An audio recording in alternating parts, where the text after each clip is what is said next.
वज़ीर-ए-आज़म शहबाज शरीफ की ज़ेर सदारत वफाकी काबीना का इजलास आज होगा। PTI पर पाबंदी का मामला ज़ेर गौर लाए जाने का इम्कान। बानी PTI आरिफ अलवी कासिम सूरी के खिलाफ आर्टिकल 6 के तहत कार्रवाई से मुतालिक मुशावरत की जाएगी।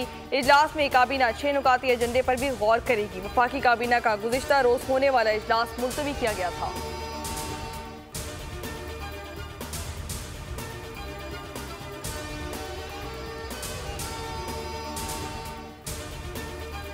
अमरीका का अपोजिशन रहनुमाओं की गिरफ्तारी पर तशवीश का इजहार। तर्जुमान अमरीकी महकमा खारजा मैथ्यू मिलर कहते हैं कि जमहूरी इक़दार इंसाफ और कानून की हुक्मरानी की हिमायत करते हैं। हुकूमत पाकिस्तान को आइन की रोशनी में इन इक़दार का एहतराम करना चाहिए। पाकिस्तान में कानून की हुक्मरानी और मुसाफी इंसाफ देखना चाहते हैं।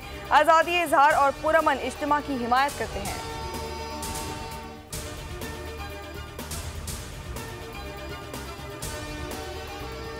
IPPs मुआहिदों के खिलाफ ताजरों का अदालत में जाने का फैसला। FPCC सुप्रीम कोर्ट में मुदाखलत की इस्तदा करेगी। महंगी बिजली पाकिस्तानियों के लिए नाकाबिले बर्दाश्त हो गई।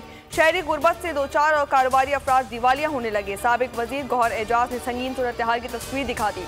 कहा 2020 में साबिक वजीर अली मोहम्मद खान ने रिपोर्ट में बताया कि हुकूमती नाअहली और IPPs की गलत बयानियों की वजह से सैकड़ों अरब रुपए का नुकसान हो रहा है। गौहर एजाज ने सवाल किया कि वो रिपोर्ट आज तक मुकम्मल तौर पर नाफिज क्यों नहीं की गई। हुकूमत ने इस रिपोर्ट में मुतालबा करदा फोरेंसिक ऑडिट का हुक्म क्यों नहीं दिया।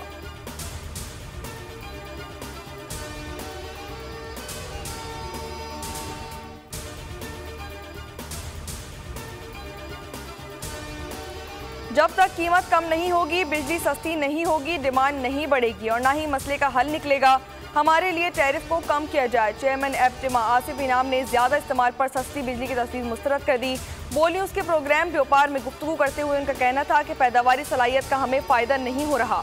हमारा सिस्टम ही 22,000 मेगावाट का है तो 42,000 मेगावाट के मुआहदे क्यों किए गए। हुकूमत इसके जिम्मेदारान से पूछे। सिस्टम से ज़्यादा जो भी चीज़ लगी वो गलत है।